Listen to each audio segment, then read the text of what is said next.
సున్నిత మనస్కులు భయపడేవారు చూడకండి, కానీ మీ ఆత్మను పోగొట్టుకోకూడదు అనుకుంటే చూడండి. అగాధము తెరువగా పెద్ద కొలిమిలో నుండి పొగ వంటి పొగ వచ్చెను. ఆ పొగలో నుండి మిడతలు భూమిపైకి వచ్చెను. వారిని చంపడానికి కాదు, 5 నెలల పాటు బాధ పెట్టడానికి. ఇక్కడ వారిని అంటే ఎవరు? 666వ ముద్ర వేసుకున్నవారు, దేవుని సీల్స్ తిరస్కరించిన వారు, మృగానికి చెందినట్లు అంగీకరించిన వారు. వారి కడపటి స్థితి ఎంత దారుణంగా ఉంటుందో ఇప్పుడు చూడబోతున్నాం.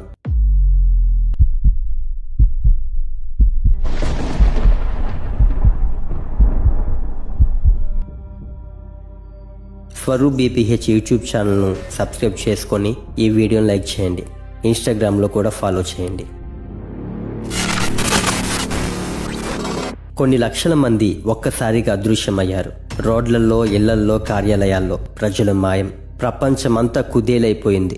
అవును, యేసయ్య రహస్య రాకడ జరిగిపోయింది. క్రీస్తులో పరిపూర్ణులు, ఈ లోకంలో యేసయ్యలాగే జీవించిన శుద్ధులు ఎత్తబడ్డారు. కానీ సాధారణ భక్తి జీవితం చేసిన లక్షలాది మంది భూమిపైనే మిగిలిపోయారు. ఇది షాకింగ్. అవమానం, భయం, గిల్టీ, కన్నీళ్లు తట్టుకోలేక చాలా మంది ఏడుస్తూ నేలపై పడ్డారు. ఈ కల్లోలంలోకి వస్తాడు ఒక వ్యక్తి, ప్రపంచమంతటినీ శాంతి పేరిట ఏకం చేసే శక్తి. అతడే క్రీస్తు విరోధి. ప్రపంచం ఒక్క దగ్గరకు చేరుతుంది. ఒకే ప్రభుత్వం, ఒకే కరెన్సీ, ఒకే ఆజ్ఞ. ప్రతి మనిషి తప్పకుండా 666 ముద్ర వేయించుకోవాలి. లేని వారికి ఆహారం లేదు, నీరు లేదు, కొనుగోలు లేదు, అమ్మకం లేదు, ప్రయాణం లేదు. ముద్ర లేని వారిని ఏఐ, డ్రోన్స్, రోబోట్స్ వెతుకుతాయి, గుర్తిస్తాయి, పట్టుకుంటాయి. ఒకవేళ ఒప్పుకోకపోతే చంపండి అనే డైరెక్ట్ ఆదేశాలు ఇస్తాయి.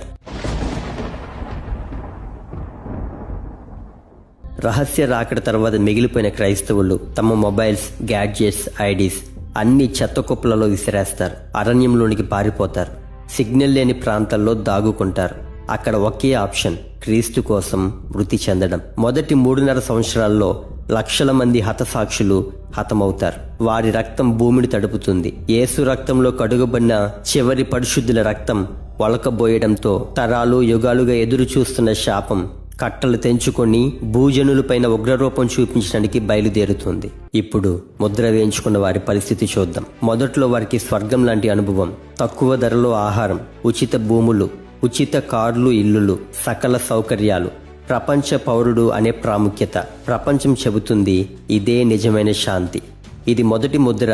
తెల్లని గుర్రం ప్రవచనం నెరవేర్చబడ్డం. కానీ వీరి చివరి దశ మాత్రం చరిత్రలో ఎవ్వరూ అనుభవించని శ్రమలు అనుభవిస్తారు. ఆధార్ కార్డు మనల్ని దేశానికి చెందిన వాళ్ళుగా గుర్తించినట్టు 666వ ముద్ర వేయించుకున్న వారు యాంటీక్రైస్ట్ రాజ్యానికి చెందిన వారు అవుతారు. దేవుని వాక్యం స్పష్టంగా చెబుతుంది. అది దేవుని యొక్క చివరి హెచ్చరిక. ఎవడైనను మృగానికి నమస్కరించి తన చేతిలో గాని నొసటిలో గాని ఆ ముద్ర వేయించుకుంటే అతడు దేవుని కోప మద్యమును త్రాగుతాడు. గంధక అగ్నితో శాశ్వతంగా బాధించబడతాడు. వారి బాధ యొక్క పొగ శాశ్వతంగా లేస్తుంది. వారికి రాత్రింబగళ్ళు నెమ్మది లేదు. ఇదే దేవుని చివరి హెచ్చరిక. దీనిని మనసును పెట్టకుండా ముద్ర వేయించుకున్న వారికి తటస్థించే మహా గొప్ప శ్రమలలో కొన్నింటిని మాత్రమే ఇప్పుడు వివరిస్తూ ఉన్నాను.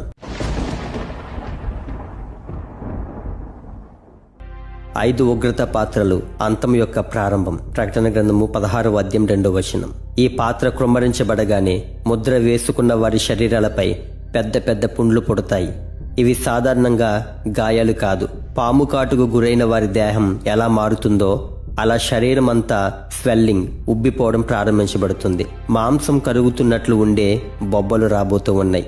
ఈ పుండ్లతో రాత్రింబగలు నొప్పి అనుభవిస్తూనే ఉంటారు. శరీరం నుండి వాసన వస్తుంది. పుండ్లు పగులుతూ ఒకలాంటి ద్రవం బయటకు వస్తుంది. వాసన భరించలేనంతగా ఉంటుంది. నిద్ర ఉండదు. వారు పడుకోలేరు. వారి కాళ్ళు, చేతులు, ముఖం అన్నీ పుండ్లతో నిండిపోతాయి. మందులు పనిచేయవు. ఏ ఆయింట్మెంట్, యాంటీసెప్టిక్, ఇంజెక్షన్ ఏది పనిచేయదు. టెక్నాలజీ ఉపయోగం లేనిదిగా మారుతుంది. Medical science helpless. వారు దేవుని పేరు దూషిస్తారు. వారి మనసు పూర్తిగా చీకటితో నిండిపోతుంది. తమ మంచి రోజులను గుర్తు చేసుకొని ఏడుస్తూ ఉంటారు. ప్రపంచంలోని అన్ని సముద్రాలు రెండవ పాత్ర క్రొమ్మరించిన వెంటనే సంపూర్ణంగా రక్తంలా మారుతాయి. చేపలు, జీవులు అన్నీ చచ్చిపోతాయి. భూమి మీద గాలి కూడా విషమవుతుంది. కిలోమీటర్ల దూరంలో కూడా మృతవాసన. వారి ముక్కులకు గాలి కూడా శాపంగా మారుతుంది. అన్ని ఎర్రటి సముద్రాలుగా కనిపిస్తాయి. వ్యాపారం పూర్తిగా ఆగిపోతుంది. షిప్పింగ్, ఇంపోర్ట్, ఎక్స్పోర్ట్ కొలాప్స్ అవుతాయి. ఫుడ్ సప్లై చైన్ బ్రేక్ అవుతుంది. ముద్ర ఉన్నా ఆహారం లేదు. ప్రపంచ ఆర్థిక వ్యవస్థ నిలిచిపోతుంది. వారికి ఆర్థిక సౌకర్యం ఇచ్చిన మృగరాజ్యం ఇప్పుడు యూజ్లెస్ అవుతుంది.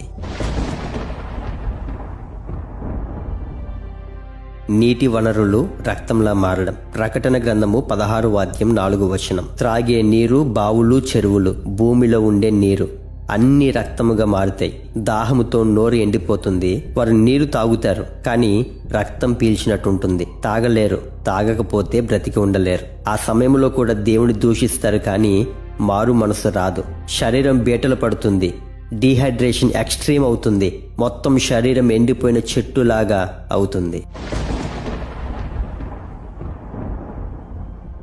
సూర్యుడు భయంకరంగా మండిపోవడం. ప్రకటన గ్రంథం 16:8 సూర్యుని వేడి 20 నుండి 30 రెట్లు అధికముగా అవుతుంది.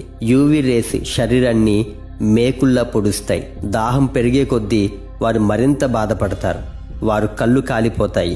కొన్ని నిమిషాలు బయట ఉన్న వారి ముఖ చర్మం అక్షరాల గుగ్గిలమవుతుంది. ఆ సమయంలో కూడా వారు మారు మనసు పొందరు. హృదయం సంపూర్ణంగా కఠినమవుతుంది.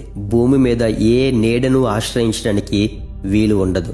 సౌర తుఫానికి ఎలక్ట్రానిక్ వస్తువులన్నీ కాలిపోతాయి.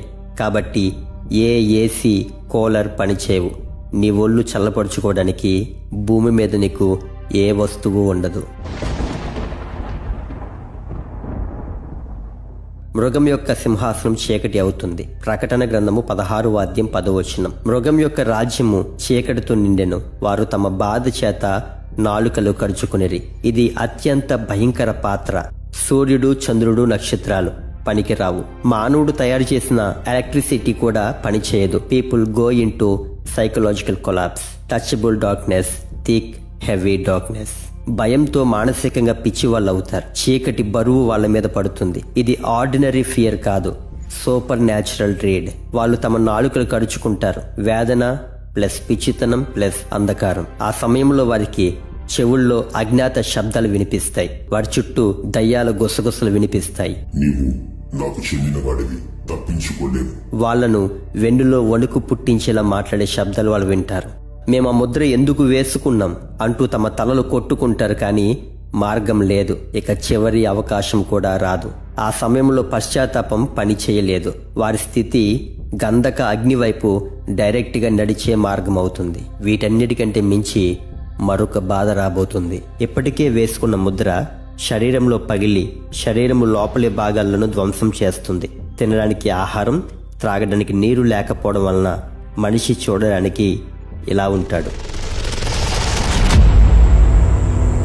అప్పటికే చావును ప్రేమించడం ప్రారంభిస్తారు, కానీ ఆ చావు వారిని ఐ హేట్ యు అంటుంది.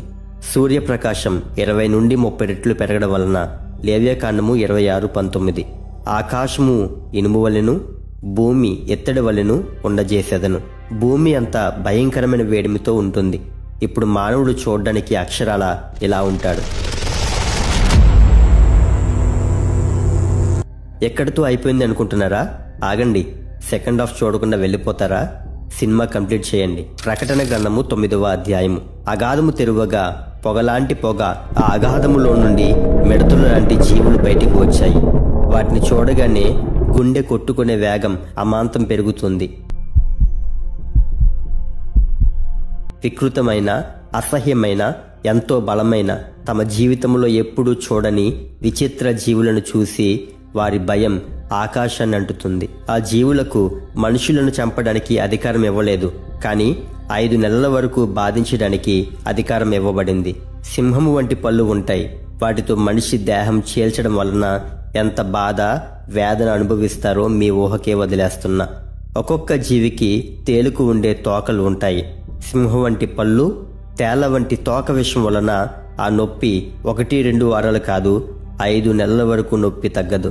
వాటి రూపము, పరాక్రమము ఎలా ఉంటుందో నా నెక్స్ట్ వీడియోలో ఎక్స్ప్లెయిన్ చేస్తాను. వినాలనే ఆసక్తి ఉంటే కామెంట్ చేయండి. మీ ఆసక్తిని బట్టి వీడియో చేస్తాను. ఈ రోజులలో ఎవరు ఉంటారో తెలుసా? అన్యజనులతో పాటుగా బాప్తిసం తీసుకుని కూడా నామకార్థ భక్తి జీవితం చేసేవారు అందరూ ఆ శ్రమణ కాలంలో ఉంటారు. ఆదివారం ఆరాధనకు, ఉపవాస ప్రార్థనలకు, సంఘ క్రమాలలో పాల్గొనలేని కనీస భక్తి జీవితం లేక లోకముతో రాజీ పడిపోతున్న ఓ నామకార్థ క్రైస్తవుడా, నీకే చెప్పేది. దేవుని కోసం ఈ లోకాన్ని త్యజించకపోతే చివరికి ఈ లోకం ఇచ్చే గిఫ్ట్ చూడు, తప్పించుకోలేవు కదా. ఆ రోజు కనీసం మారు మనసు పొందుకోవడానికి నీకు మనస్సు కూడా రానంతగా భ్రష్ట మనసు వచ్చి దేవుని దూషిస్తావు. నీ మనస్సాక్షి పూర్తిగా చచ్చిపోకముందే క్రైస్తవుల భక్తిని హేళనగా, చులకనగా మాట్లాడుతున్న లోకాన్ని బట్టి సత్యమార్గం విడిచిపెడుతున్న క్రైస్తవులు అందరూ దేవుని తీర్పు ఎదుర్కోవలసిందే. ఆ రోజు కూడా తిండి కోసమో, పిల్లలు, బంధువులు, సమాజము, కులము అనే మానవత్వపు విలువల కోసం ఆత్మను చాలా తేలికగా అమ్మివేసుకుంటావు. నువ్వు సిద్ధపడ్డానికి ఇదే దేవుని పిలుపు. లోకంలో నుండి తప్పించబడు. నీ భక్తి జీవితంతో ప్రపంచాన్నే కదిలించాలి. సమయం లేదు. క్రీస్తు కోసం మరణించడానికి సిద్ధపడవలసిన రోజులలో సిగ్గును వదిలి క్రీస్తు వైపు కదులు. యేసు త్వరగా వచ్చుచున్నాడు. సహోదర సహోదరి, ఈ వాక్యాలు నీ ఆత్మకి శబ్దమైతే, ఇవి నీ హృదయాన్ని వెంటాడితే, ఇలాంటి దేవుని సందేశాలు మరింత వినాలని అనిపిస్తే ఈ వీడియోని మీతో ఆపివేయకుండా ఇంకో ఆత్మకి పంపించండి. ఒక్క షేర్ ఎవరో ఒకరి జీవితాన్ని మార్చవచ్చు. మా ఛానల్ స్వరూప్ BPH దేవుని వాక్యంని ప్రకటించడానికి మాత్రమే నిలిచింది. నీ ఆత్మీయ ప్రయాణములో మాతో కొనసాగాలని అనుకుంటే ఇప్పుడే సబ్స్క్రైబ్ చేయండి. బెల్ ఐకాన్ని ప్రెస్ చేయండి. నన్ను రహస్య రాకడకు సిద్ధపరచండి అని మీ కామెంట్ను టైప్ చేయండి. మీరు చేసే ఆ కామెంట్ మరో ఆత్మకు వెలుగవుతుంది. గొప్ప క్రైస్తవ సాక్ష్యాలు స్వరూప్ NTC అనే యూట్యూబ్ ఛానల్లో అప్లోడ్ చేస్తాను. కాబట్టి ఆ ఛానల్ కూడా సబ్స్క్రైబ్ చేసుకోండి. లింక్ డిస్క్రిప్షన్లో ఇస్తాను. దేవుడు మన మీద దయగలవాడు. మనమంతా సిద్ధపడదాం. ఆమేన్.